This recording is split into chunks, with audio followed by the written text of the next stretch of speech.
Hey guys, I'm back in Dallas and we're going to be making some seafood stuffed bell peppers. So this is a pretty simple recipe and y'all, they're absolutely amazing. Great for a party or a get together, but let's jump right on in. I am starting off with 7 green bell peppers and I'm going to put my 7th one in the back and we're going to be chopping that up for the Trinity later on. So for this recipe, I will be cutting my bell peppers into halves, straight down the middle, and I will end up with about 12 bell peppers in the end and in total. You're more than welcome to keep the pepper whole. I would recommend though cutting them in half because you will have extra filling and the filling is amazing, so we don't really want to waste that. All right, so here I'm going to be taking my knife and cleaning up the peppers just a little bit. I think this is going to help with the presentation in the end, and we don't want any seeds or any funky pieces in the pepper. This is kind of optional, I guess. You don't have to do this, but I think it definitely will help the peppers look better whenever you're stuffing them. And after that, I went ahead and I just rinsed my peppers, trying to get all those seeds out. These are nice and clean, and they will be ready to be put into the water here in just a second. All right, so now my peppers are in the water. I'm gonna have these on about a medium heat. Let that start to simmer. In the meantime, we are gonna be prepping for our shrimp stock. I have 2 bowls, one for the shells and one for the shrimp itself. I'm gonna remove the shells and put them in one bowl and my shrimps in the other. And now I'm gonna rinse my shrimp. My shrimps are clean.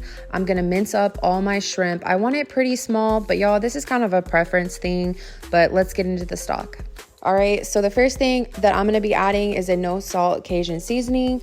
But yes, guys, I did go back in with the original Cajun seasoning and also some garlic powder. But if you're wondering why I did that, it's really just to control how salty the stock will be. I did this in about 4 to 5 cups of water, but yes, you're going to want to drop all your shrimp shells right back in and let that begin to simmer. The longer this cooks, the better it will be, I promise you. So I have 3 stalks of celery. I'm going to go ahead and chop that up. I'm going to do a small dice and I'm going to do the same thing with my onion. I am using a white onion. Use whatever you have at home is perfectly fine, but we do want a small dice for this recipe.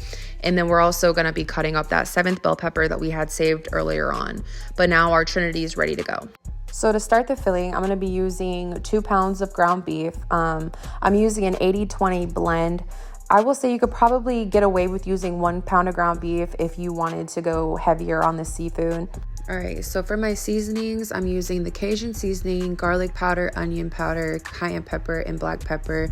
You want to put your pan at about a medium heat and just cook it for about 5 to 6 more minutes. At this point, our shrimp stock has been cooking, our bell peppers are in the water, and we're gonna need to make sure our meat is fully cooked. When our meat is fully cooked, go ahead and drain the grease out. Alrighty, so I'm using about 4 tablespoons of butter here, and I have my Trinity. We're gonna go ahead and put that in the pan and just sweat this down just a little bit. Here's a little pro tip, guys. Add a pinch of salt and it'll help your veggies sweat down faster. But we're just gonna keep this at a lower heat. We're not looking for any browning or caramelization at all. We just want our veggies to be a little bit translucent. All right, guys, and this is where the magic happens. So now we're gonna be putting all of the ground beef right back into the Trinity and give that a good mix. I just think this looks beautiful. We're gonna add our diced ham. This is optional. If you don't eat ham, go ahead and just leave that out. But yeah, we just want to make sure everything is completely mixed in, everything meshes together and looks beautiful. And in the meantime, our bell peppers are ready to be taken out of the water. As you can tell, the color on those peppers has gotten lighter, and that is a good indicator that our peppers are ready to be pulled out of the water and set to the side to cool. All right, so the filling is almost done. The last thing that we need to do is add in our seafood. And guys, I would highly recommend adding in your seafood during these last few steps because these will be put back into the oven and we don't want to overcook our seafood. But go ahead and add your crab meat back in. Give everything a really good mix and make sure it's fully combined, and then you should have something that looks like this. And then to my filling, I'm also going to be adding a little bit of dry thyme. And it's been about 30 to 40 minutes now. Our shrimp stock is ready to get drained. You're gonna get a strainer and remove all the shells, your bay leaves, and now you're left with a beautiful, beautiful shrimp stock. All right, so I have the filling in a bowl. I'm gonna start adding all of my breadcrumbs and give that a really good mix. So from here, you're going to want to take your shrimp stock and add it back into that filling. And I would recommend adding it slowly because it'll give you room to kind of adjust. Once you get it the way that you like it, go ahead and start filling the inside of your bell peppers.